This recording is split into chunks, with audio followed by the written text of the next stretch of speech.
What up? Today we're going to go over my process of how I'm making money as a freelance web developer while I'm job hunting. So for me, I have a family to take care of while I'm in the process of hunting for a job. So I had to find ways to make money. One way that I started making money is freelance web development. And today I'm going to show you my process of generating leads, who my target consumer is, and how do I create these websites for people in order to supplement my income. I don't know if this is going to be sustainable or scalable in the future to be something bigger, but at the very least, this is generating some income during my job search, and it has been very helpful. So I figured I would share with you guys what I do. So first, you got to come up with who is your target client.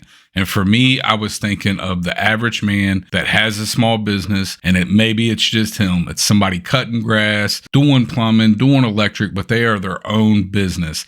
And these people don't necessarily need a lot of features on a website, but they do need a website because in this day and age, the first thing people do when you have a business is look for a website. They Google you. Now, I've gotten a lot of crap for this because I could make more money if I target bigger clients, but that's not my purpose here. My purpose is to gain more experience and to help other people that aren't necessarily tech savvy, doesn't necessarily need to pay a subscription for like Wix or WordPress or something like that. They just need something simple. They need some HTML, CSS, and maybe a little bit of JavaScript, and they don't want to have to worry about it again for another year or two. And that's where I come in. That is my target audience. That is my target clientele. So what I do is the way that I generate leads is that I'm on the Nextdoor app, and there seems to be low competition in my area through there, and I just make regular posts. I just post like I would anywhere else, but I throw in web services. Nextdoor app is full of people asking for people to do yard work, electrical, plumbing, roofing, carpentry, all these different things. And when I see those posts and I see someone on there, I'll find the person that posted like, hey, I do this service, and then I shoot them a message. When I shoot them the message, I just tell them who I am. I tell them I'm local and what I do, and that I'm trying to save you money. That is one way that I generate leads. The second way that I generate leads is I go on Google Maps and I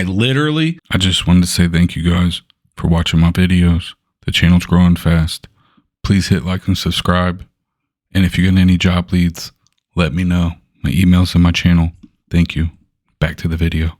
Just start looking through the map for people that have small businesses. And then I look and see if they have a website attached to their Google business page. If they do not, I call the number or I shoot them an email and I ask them, hey, do you need a website? I can help you save money. I'm willing to do it for cheap. My starting package is at $250, and that is for the most basic of basic web pages, number, about me, a few little things like that. I do offer more services going up and to be a lot more, but my target is to be like, I just want to save people money and put a website up for you that is very simple and shows people what you do and how to get a hold of you. My X factor is that I will take the time to show each individual person how to host their own website on NetFly. So I would show them how to manually deploy the zip file that I send to them so that they can host it themselves, and it helps them save money. And that is, I think, what helps me stand out a little bit because I'm not super greedy, and I really genuinely want to help the other people that don't need a whole lot, but I also need to make a little bit of money in my pocket. So that is my go-to. That's my X factor, right? So I market on Nextdoor app. I call people on Google Maps, and then I put it in a Google sheet, right? And I keep track of who I called, if they answered, if they didn't, if they said yes, if they said no, if they said call them back, and I put it on my Google sheet. I'm still in the early process of this. This still has a lot more to be done in growth, and I could definitely streamline some processes, but this has been very valuable for me for now because I'm gaining experience. I'm doing B2B sales. I'm putting a little bit of money in my pocket. I'm helping people. I'm building connections in other industries. So yeah, that's my process of how I'm making money during my job hunt. I hope this was helpful. Later.